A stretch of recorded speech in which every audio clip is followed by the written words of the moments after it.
இயேசு கிறிஸ்துவின் சிலுவை மரணத்திற்கும் உயிர்த்தெழுதலுக்கும் இடையே என்ன நடந்தது? இது அநேகருடைய மனதில் இருக்கக்கூடிய ஒரு கேள்வி. இயேசு கிறிஸ்துடைய சிலுவை மரணத்திற்கும் உயிர்த்தெழுதலுக்கும் இடையே பல காரியங்கள் நமக்கு வேதத்தில் சொல்லப்படவில்லை. வேதத்தில் என்ன சொல்லி இருக்கிறது அப்படிங்கிறத நம்ம முதல்ல பார்த்துட்டு இதை எவ்வாறு நாம் அணுகுவது என்பதை குறித்து தான் இந்த வீடியோவில் நம்ம பேச போகிறோம். மத்தேயு சுவிசேஷம் 27ஆம் அதிகாரம் 51லிருந்து 54 வரைக்கும் உள்ள பகுதியில் இயேசு கிறிஸ்துடைய அந்த சிலுவை மரணத்தின் போது என்ன நடக்கிறது வாசிக்கிறேன். அப்பொழுது தேவாலயத்தின் திரைச்சீலை மேல் தொடங்கி கீழ் வரைக்கும் 2ஆக கிழிந்தது.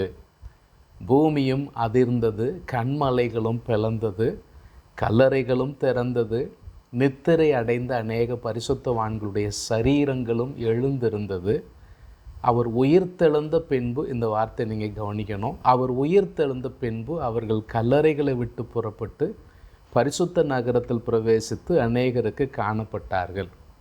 100க்கு அதிபதியும் அவனோடே கூட இயேசுவை காவல் காத்திருந்தவர்களும் பூமி அதிர்ச்சியும் சம்பவித்த காரியங்களையும் கண்டு மிகவும் பயந்து மெய்யாகவே இவர் தேவனுடைய குமாரன் என்றார்கள்.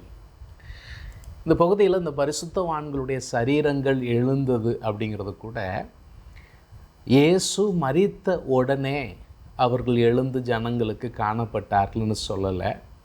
இயேசு உயிர்த்தெழுந்த பின்பு அவருடைய தரிசனங்கள் எருசலேமில், பரிசுத்த நகரம் சொல்கிறது எருசலேமில் அவங்கள பலரும் பார்த்தார்கள் என்கிறதான ஒரு வார்த்தை வருது. அதை தவிர்த்து இயேசு கிறிஸ்துடைய மரணம் காண்பிக்கக்கூடிய முக்கியமான விஷயங்கள் என்ன? தேவாலயத்தின் திரைச்சீலை மேல் தொடங்கி கீழ் வரைக்கும் 2ஆக கிழிந்தது.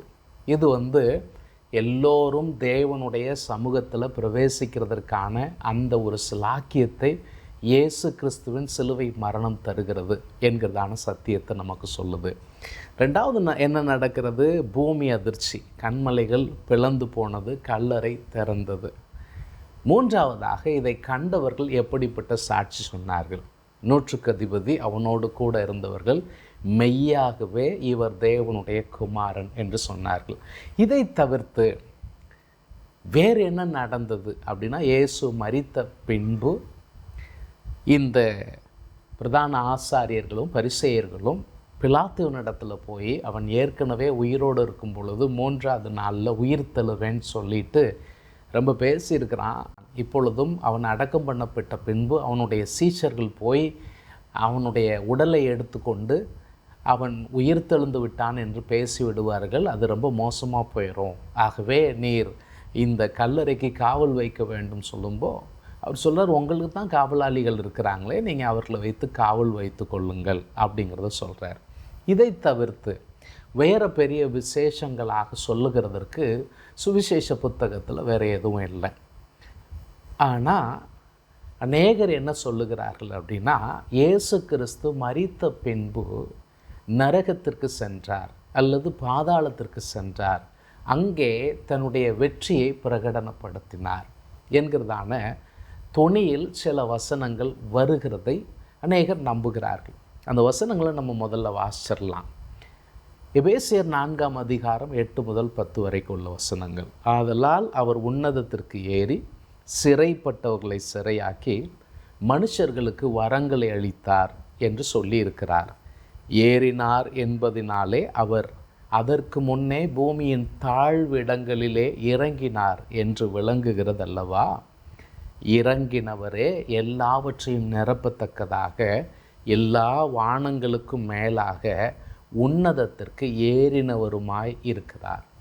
இந்த வசனத்தோடு கூட 1 பேதுரு 3ஆம் அதிகாரம் 18 முதல் 20 வரைக்கும் உள்ள வசனத்தையும் சேர்த்து தான் இந்த மாதிரியான ஒரு போதனை வருகிறது. அந்த வசனம் என்ன சொல்லுது? ஏனெனில் கிறிஸ்துவும் நம்மை தேவனிடத்தில் சேர்க்கும்படி அநீதி உள்ளவர்களுக்கு பதிலாக நீதி உள்ளவராய் பாவங்கள் நிமித்தம் ஒரு தரம் பாடுபட்டார். அவர் மாம்சத்திலே கொலையுண்டு ஆவியிலே உயிர்ப்பிக்கப்பட்டார். அந்த ஆவியிலே அவர் போய் காவலில் உள்ள ஆவிகளுக்கு பிரசங்கித்தார். அந்த ஆவிகள் பூர்வத்திலே நோவா பேழையை ஆயத்தம் பண்ணுகிற நாட்களிலே தேவன் நீடிய பொறுமையோடு காத்திருந்த போது கீழ்ப்படியாமல் போனவைகள். அந்த வேளையிலே சிலராகிய 8 பேர் மாத்திரம் பிரவேசித்து ஜலத்தினாலே காக்கப்பட்டார்கள். ஆக இந்த 2 வசனத்தையும் கம்பைன் பண்ணி இயேசு கிறிஸ்து மரித்த பின்பு பாதாளத்திற்கு சென்று பாவத்தின் மீதும் மரணத்தின் மீதும் தன்னுடைய வெற்றியை அறிவிக்கிறார். ஒரு வெற்றிகரமான அறிவிப்பு செய்கிறார். அதோடு கூட நீதிமான்கள், தமக்கு முன் சென்றிருந்த நீதிமான்களை அவர்கள் கட்டிலிருந்து விடுவித்து அவர்களை அழைத்து செல்லுகிறார் என்கிற நம்பிக்கை சொல்லப்படுகிறது. இது பல விசுவாச நம்பிக்கைகளுக்கு மத்தியில் இருக்கிறது. உதாரணத்துக்கு நாம் சொல்லுவோன்னு சொன்னால், catechism of the Catholic church, கத்தோலிக்க மறைக்கல்வி 632 என்ன சொல்லுகிறது என்பதை வாசிக்கிறேன். இயேசு மரித்தோரிலிருந்து எழுப்பப்பட்டார் என்று அடிக்கடி புதிய ஏற்பாட்டில் கூறப்படும் உறுதிமொழிகள் சிலுவையில் அறையப்பட்டவர் உயிர்த்தெழுதலுக்கு முன்பு இறந்தவர்களின் உலகில் தங்கியிருந்தார் என்பதை கருதுகின்றன. கிறிஸ்து நரகத்தில் இறங்குவதை அப்போஸ்தலர்கள் பிரசங்கித்ததில் கொடுக்கப்பட்டுள்ள முதல் அர்த்தம் இதுதான். எல்லா மனிதர்களையும் போலவே இயேசுவும் மரணத்தை அனுபவித்தார். அவருடைய ஆன்மாவில் இறந்தவர்களின் உலகில் மற்றவர்களுடன் இணைந்தார். ஆனால் அவர் அங்கு இரட்சகராகி இறங்கி அங்கு சிறையில் அடைக்கப்பட்டிருந்த ஆவிகளுக்கு நற்செய்தியை அறிவித்தார். 633 பின்பகுதி, இயேசு நரகத்தில் இறங்கினது சபிக்கப்பட்டவர்களை விடுவிப்பதற்காகவோ நரகத்தை அழிக்கவோ அல்ல, மாறாக தமக்கு முன் சென்ற நீதிமான்களை விடுவிப்பதற்காகவே. இந்த மாதிரியான நம்பிக்கை ரோமன் கத்தோலிக்க விசுவாச நம்பிக்கைகளில் மாத்திரமல்ல, ஏனைய புராட்டஸ்டண்டுகளிலும் அநேகர் இதே காரியத்தை நம்புகிறார்கள். இதற்கு காரணம் என்ன அப்படின்னா, விசுவாச பிரமாணங்கள், குறிப்பாக நைசியன் கிரீட். அதில் இந்த 2 பகுதியை மாத்திரம் நான் வாசிக்கிறேன். பொந்திய பிலாத்தின் அதிகாரத்தில் பாடுபட்டு சிலுவையில் அறை உண்டு மரித்து அடக்கம் செய்யப்பட்டார். பாதாளத்தில் இறங்கி 3ஆம் நாள் உயிர்த்தெழுந்தார்.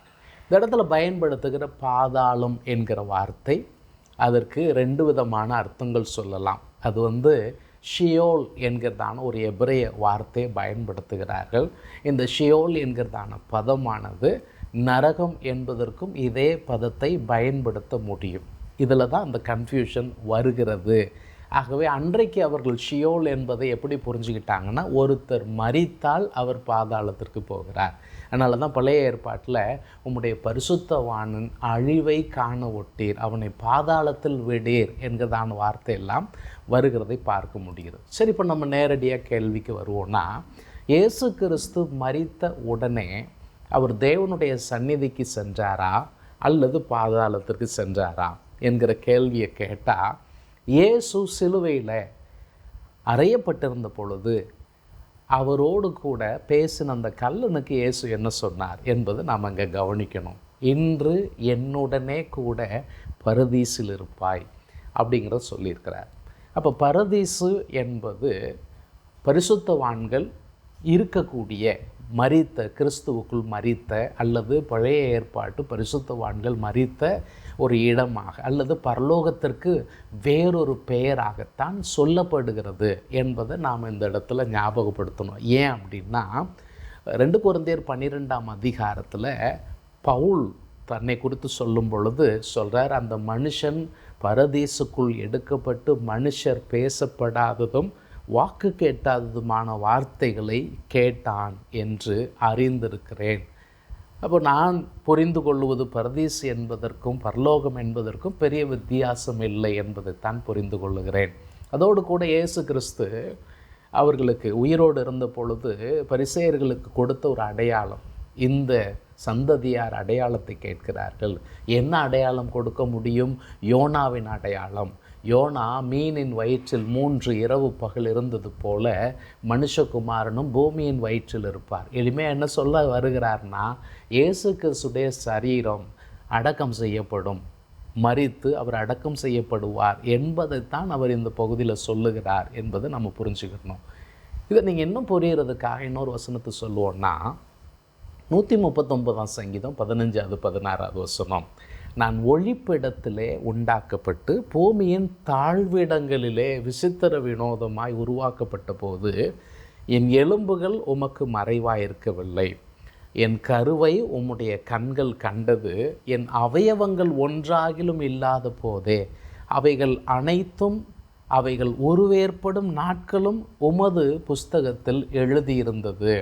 நான் பூமியில் தாழ்விடங்களிலே உருவாக்கப்பட்டேன் என்று சொல்கிறதுனால இவர் பாதாளத்தில் உருவாக்கப்பட்டார் அப்படின்னு நம்ம வியாக்கியானம் பண்ணால் சரியாக இருக்குமா என்கிற ஒரு கேள்வியை நம்ம கேட்கணும் அப்படிங்கிறது நான் நினைக்கிறேன். அப்போது இந்த வசனமும் எபேசியர் 4ஆம் அதிகாரம் 9வது 10வது வசனமும் நீங்கள் இணைத்து பார்த்தா நீங்கள் புரிஞ்சுக்கலாம், இயேசு கிறிஸ்து இந்த பூமியில் மனிதனாய் வந்ததைத்தான் அவ்வாறு அங்கே சொல்லியிருக்கிறார்கள் என்பதை நாம் புரிந்து கொள்ள முடியும்.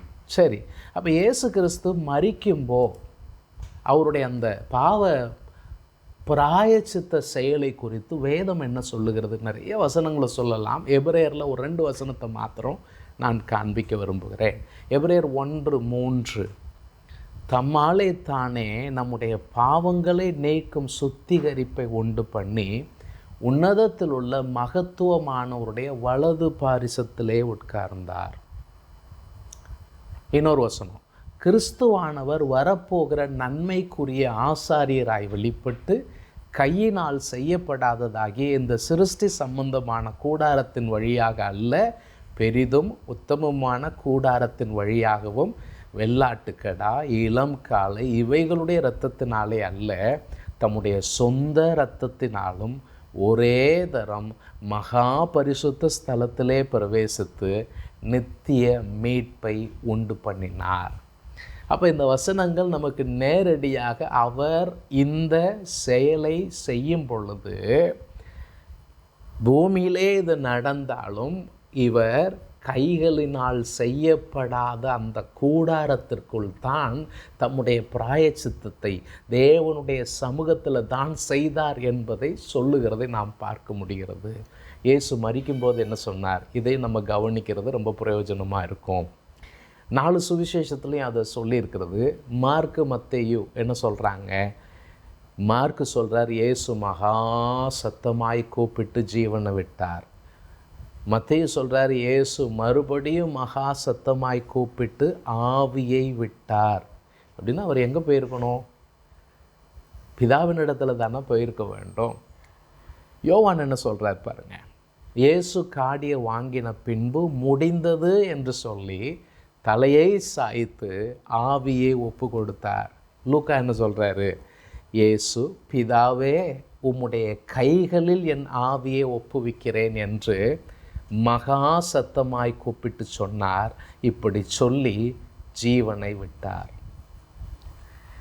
அப்போ இந்த பகுதியெல்லாம் நமக்கு என்ன சொல்லுகிறது அப்படின்னா, இயேசு கிறிஸ்து மரணத்திற்கு பின்பு அவர் பாதாளத்திற்கு இறங்கி போய் இந்த பிரசங்கமெல்லாம் பண்ணணுங்கிற ஒரு அவசியம் இல்லை என்பதை நமக்கு காண்பிக்கிறது. ஆனால் 1 பேதுரு 3ஆம் அதிகாரத்தில் அப்படித்தானே சொல்லியிருக்கு. அந்த வசனம் என்ன சொல்லுது?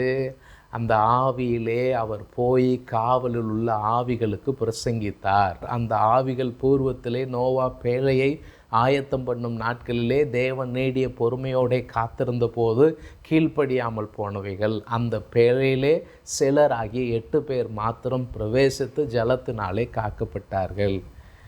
இந்த வசனமும் இயேசு மரித்த பின்பு போய் காவலில் உள்ள ஆவிகளுக்கு பிரசங்கித்தார் என்று சொன்னால் என்ன பிரசங்கம் செய்தார் அப்படிங்கிற ஒரு கேள்வி நம்ம கேட்கணும். 1. 2வது, மனிதன் மரித்த பின்பு அவன் மறுபடியும் ரட்சிக்கப்படுகிறதற்கு வாய்ப்பு அவனுக்கு இருக்கிறதா? இந்த கேள்விகளுக்கு இந்த வசனத்தில் பதில் இருக்கிறதா அப்படின்னா இல்லை.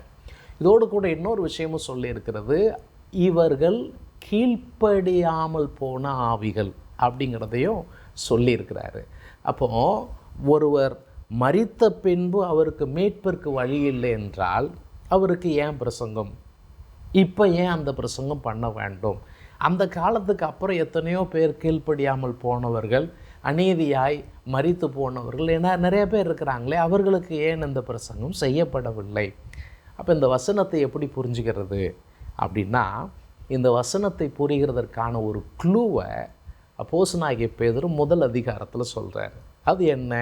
1ஆம் அதிகாரம் 10, 11 வசனம். உங்களுக்கு உண்டான கிருபையை குறித்து தீர்க்க தரிசனம் சொன்ன தீர்க்கதரிசிகள் இந்த ரட்சிப்பை கருத்தாய் ஆராய்ந்து பரிசோதனை பண்ணினார்கள். தங்களில் உள்ள கிறிஸ்துவின் ஆவியானவர், இந்த வார்த்தையை நீங்கள் புரிஞ்சுக்கோங்க. தங்களில் உள்ள கிறிஸ்துவின் ஆவியானவர் கிறிஸ்துவுக்கு உண்டாகும் பாடுகளையும் அவைகளுக்கு பின் வரும் மகிமைகளையும் முன்னறிவித்த போது இன்ன காலத்தை குறித்தார் என்பதையும் அந்த காலத்தின் விசேஷம் இன்னதென்பதையும் ஆராய்ந்தார்கள். அப்போ இது நமக்கு என்ன சொல்லுது? இயேசு ஆவிகளுக்கு பிரசங்கம் செய்தார் என்றால் அந்த ஆவிகள் மரணத்திற்கு பின்பு மறுபடியும் புதுப்பிக்கப்படுகிறதற்கு ஒரு வாய்ப்பு கிடையாது என்று சொன்னால், இதை நாம் எப்படி புரிஞ்சுக்கிறது? நோவா கிறிஸ்துவின் ஆவியை கொண்டு மக்களுக்கு தீர்க்க தரிசனமாக வரப்போகிற அழிவை எச்சரித்தார். அப்போ நோவாவின் பிரசங்கத்தில் கிறிஸ்துவனுடைய ஆவியானவருடைய வார்த்தையாகத்தான் அது வெளிப்பட்டது. ஆனால் நோவாவின் குடும்பம் மாத்திரமே ரட்சிக்கப்பட்டார்கள், ஏனையோர் ரட்சிக்கப்படவில்லை. அப்படிங்கிறத பேசுகிறது தான் இந்த இடத்துல சரியாக இருக்கும் என்று நான் நினைக்கிறேன். நான் மாத்திரமல்ல, இதே கருத்தை வலியுறுத்தக்கூடிய இன்னும் அநேக பரிசுத்தவான்கள் இருக்கிறார்கள். நீங்கள் என்ன நினைக்கிறீங்க? கமெண்ட் பண்ணுங்கள். நமக்கு வெளிப்படையாக அறிவிக்கப்படாத காரியங்களை நாம் ஆராய்வதை விட நமக்கு வெளிப்படுத்தப்பட்டவைகளை ஆராய்ந்து அதற்காக நேரம் செலவிடுவது உத்தமமாக இருக்கும். God bless you.